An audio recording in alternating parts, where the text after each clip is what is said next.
Assalamualaikum warahmatullahi taala wabarakatuh.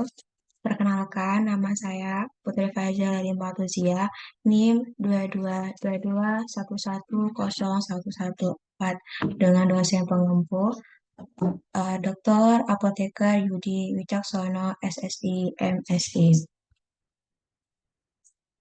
Saya di sini akan mempresentasikan tugas resume kuliah kamu Farmasi Industri 1, yaitu untuk melengkapi tugas profesi apoteker Fakultas Farmasi Universitas Jember.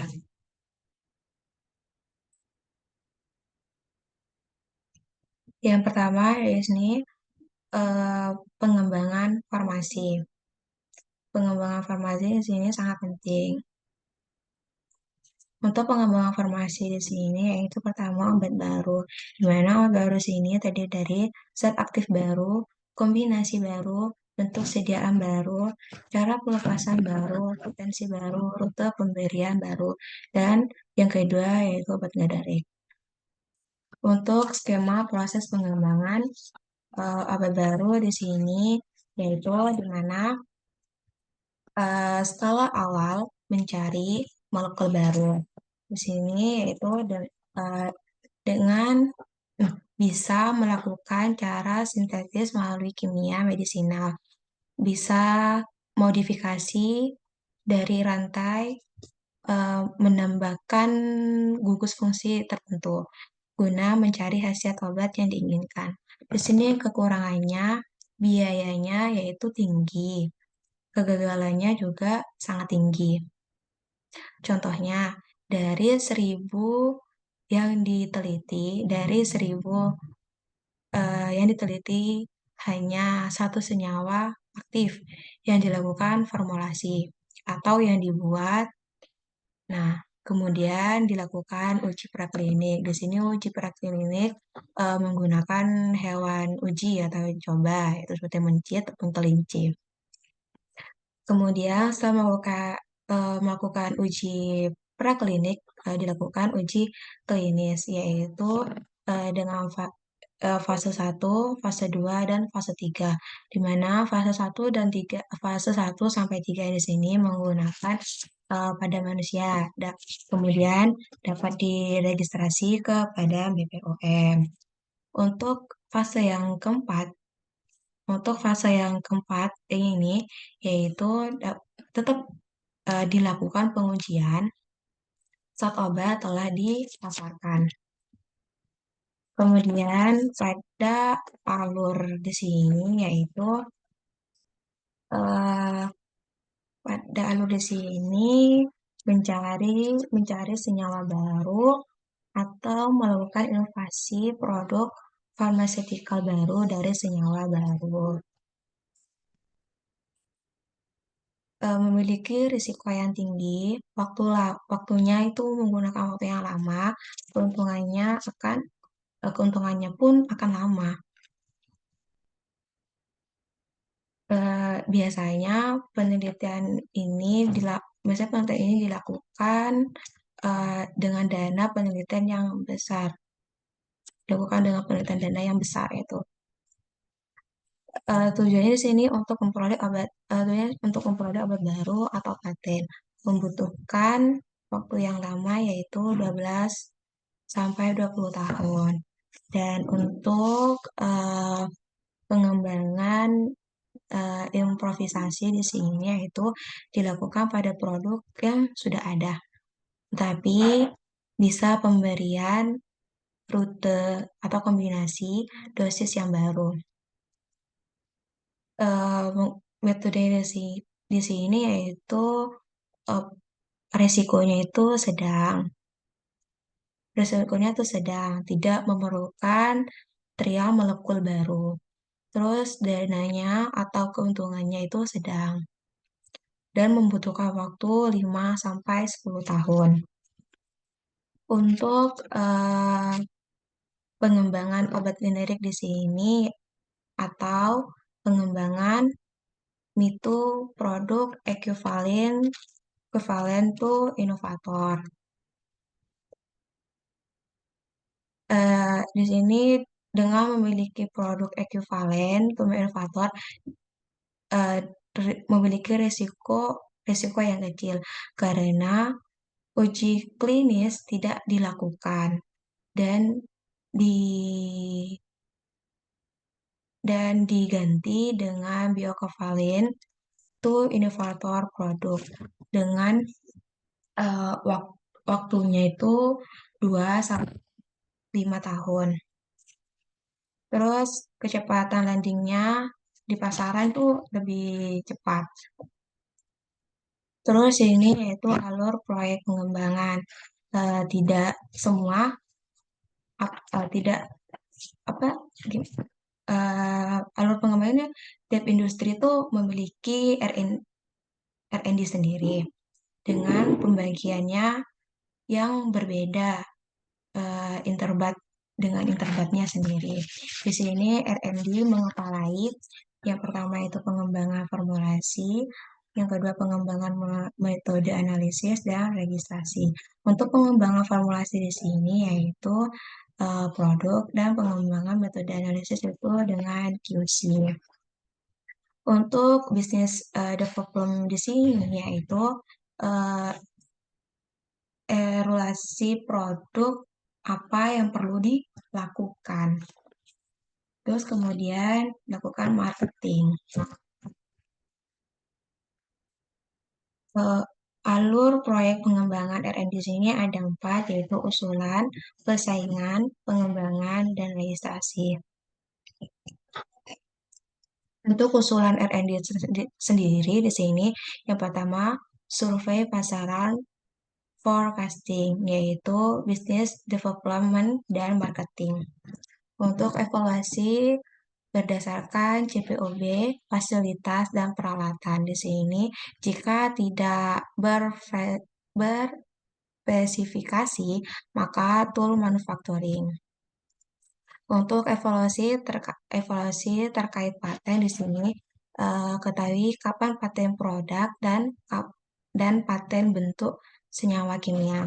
Untuk searching di sini yaitu pencarian produsen BA yang sesuai kriteria. Untuk estimasi di sini yaitu business development dan marketing. Persiapan dan pengembangan itu pertama formula, pemilihan proses dan parameter proses, dan peningkatan skala. Yang ketiga, pengembangan metode analisis berdasarkan farmakope Indonesia atau literatur lain. Kemudian pengembangan kemasan. Untuk usaha di sini sama dengan yang tadi. Maaf, adanya typo. Untuk peningkatan skala di sini yaitu ada 3 skala, yaitu skala kecil, skala menengah, kemudian skala pilot atau produksi. Di sini skala kecil yaitu metode analisis tentatif, kedua optimasi formula, kemudian proses. Untuk skala menengah di sini dilakukan uji stabilitas sebagian, validasi metode analisis, validasi pembersihan, evaluasi bahan kemas. Untuk skala pilot di sini yaitu terdiri validasi proses, transfer teknologi, uji waktu tunggu, uji stabilitas, uji bioekvivalen. Prinsipnya di sini tidak lebih dari 10 kali dari skala sebelumnya. Contohnya untuk skala kecil di sini seperti untuk skala kecil itu hanya memerlukan 1000 tablet. Untuk skala kecil di sini yaitu 1000 tablet, untuk skala menengah yaitu 10.000 tablet, dan untuk skala pilot itu lebih besar yaitu 100.000 tablet. Yang kedua yaitu studi praformulasi. Di sini penting dilakukan studi praformulasi untuk melanjutkan uji formulasi. Untuk melanjutkan pembuatan formulasi. Untuk studi praformulasi di sini yang pertama karakteristik sifat fisika kimia dan biologi bahan obat dan eksipien untuk menunjang praformulasi. Terus yang kedua studi kompatibilitas obat eksipien. Tujuannya di sini yaitu dasar rasional formulasi, dasar yang kedua dasar optimalisasi kualitas dan kinerja produk obat. Yang ketiga, meningkatkan tingkat kesesuaian dan efisiensi formulasi produk. Terus perlu diperhatikan sifat fisika, ukuran, bentuk, luas partikel. Untuk sifat fisika di sini yaitu perlu diperhatikan pemberian ukuran bentuk luar permukaan, luar permukaan partikel, polymorphisme, titik lebur, kelarutan, higroskopitas, untuk densitas dan sifat alir. Untuk ukuran bentuk dan luas partikelnya itu meliputi sifat alir, disolusi, bioavailabilitas, keseragaman kandungan, stabilitas, dan penampilan warna. Untuk polimorfis itu transformasi, yaitu kristal secara termodinamik stabil dibandingkan dengan amorf. Kemudian stabilitas, disolusi, bioavailabilitas. Untuk titik lebur di sini, kemurnian bahan, pemilihan proses, eutektik atau membentuk solid atau melebur pada suhu yang lebih rendah daripada titik lebur campuran. Untuk kelarutannya di sini memperhatikan bentuk sediaannya, cairan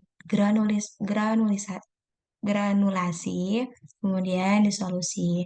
Untuk higroskopisitasnya di sini yaitu bahan bahan yang menarik air dan bahan yang menarik air dari lingkungan, mengatur RH. Kemudian hati-hati pada sirup yang kering. Untuk kenapa harus hati-hati pada sirup kering? Jika sirup kering itu terkena udara, maka dia terjadinya pelembapan. Pelembapan.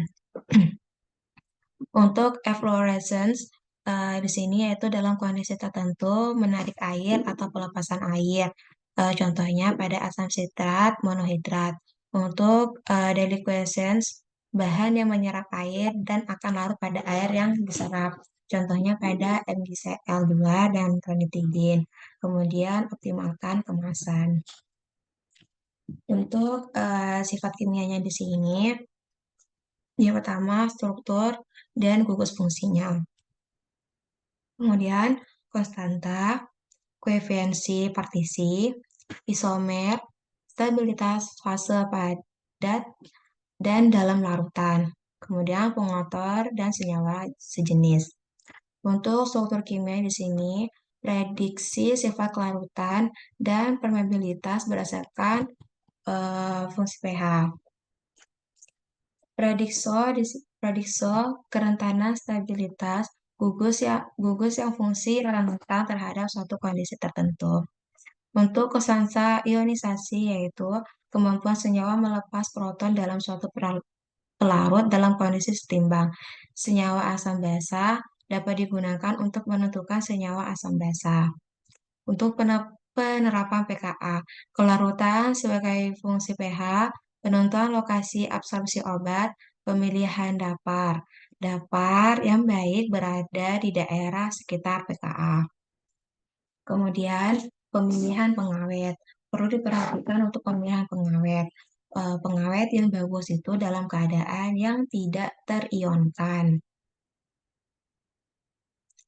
Kemudian koefisien partisi yaitu prediksi absorpsi. Yang kedua, pengembangan sistem kromatografi.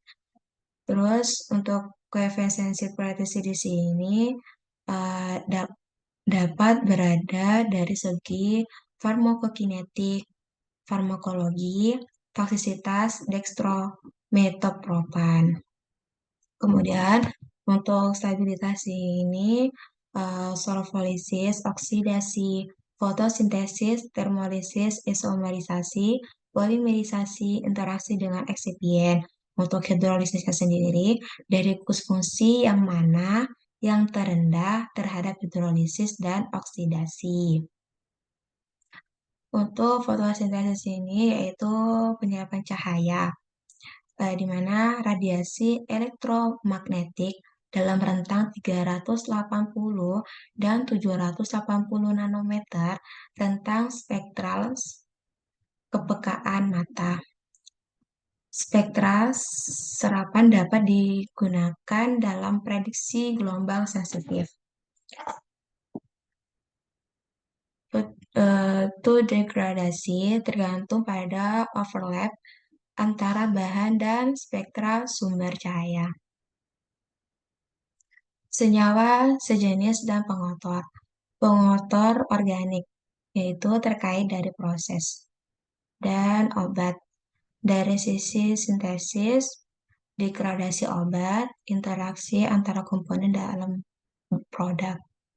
Untuk pengotor organik yaitu mineral, contohnya mineral dan katalis untuk pengotor organik. Untuk residual solvent, yaitu pelarut yang ditambahkan dalam proses kemudian dihilangkan tetapi masih ada residu. Untuk sifat biologinya di sini yaitu klasifikasi klasifikasi biofarmaseutika BCS yaitu kelarutan dan bioavailabilitas. Untuk keamanan terhadap operator itu perlindungan yaitu kemudian langkah operasi dan peralatan yang aman untuk operator. Kemudian untuk tahap yang ketiga yaitu tahap pengembangan. Tahap pengembangan ini tahap kelanjutan dari tahap praformulasi. Pengaruh terhadap mutu produk yaitu evaluasi pengaruh pada atribut bahan aktif terhadap atribut kritis CQA, produk obat analisis risiko relatif. Dan perlu perhatikan eksipien, diluents, binders, lubricants, anti-adherents, glidants, districtants, colorants, sweeteners, preservatives, antioxidant, pH modifiers and buffer, suspending agent, tonic agent, capsule cell. Untuk pengawet di sini perlu diperhatikan yaitu yang pertama tentukan dosis dan keamanan. Kemudian diperlukan untuk produk multi as, tetapi untuk produk single as tidak perlu diberi pengawet. Untuk produk yang single as itu tidak perlu diberikan pengawet. Terus kemudian tingkat efikasi tergantung pada struktur kimia, sifat fisika kimia produk atau pH, jenis dan tingkat kontaminasi mikroba, desain kemasan, dan suhu penyimpanan. Untuk karakterisasi produk komparator yaitu pertama bentuk, sifat fisika-kimia, dan biologi. Black score harus memiliki kualitas yang sama dengan produk komparator, komponen bahan tambahan secara kualitatif dan kuantitatif. Target populasi pasien yaitu pasien dengan pasien geriatrik, yaitu untuk pasien geriatrik itu ukurannya jangan terlalu kecil atau terlalu besar. Untuk sediaan pediatrik, tidak boleh terlalu kecil dan tidak terlalu besar, berarti itu harus dengan bentuk yang sedang. Untuk kemudian tes marketing, peningkatan kepatuhan, terus bentuk sediaan, keamanan eksipien untuk rentan terjadi akumulasi. Override, yaitu override adalah sejumlah bahan yang ditambahkan agar pasien tetap mendapatkan kadar yang sesuai. Container override yaitu volume yang didapatkan pasien sama dengan yang tertulis di sediaan, biasanya pada sediaan cair. Manufacturing override yaitu susut selama proses, diberikan penambahan bobot saat penimbangan sehingga diharapkan kadar pada produk adalah 100%. Untuk stability override diberikan penambahan kadar zat aktif untuk dapat mempertahankan kondisi sesuai yang lebih lama. Kemudian inkompatibilitas. Yang pertama itu pencampuran. Lebih baik pencampuran berdasarkan produk komparator dalam perbandingan yang sama, karena kemungkinan terjadi interaksi dapat dihindari. Terus bagian kedua di sini bagaimana jika pencampuran tidak dapat dihindari dalam formulasi. Perlunya inkompatibilitas antara zat aktif. Dilakukan penyekatan bahan aktif A di layar kemudian dicampurkan dengan bahan yang lain.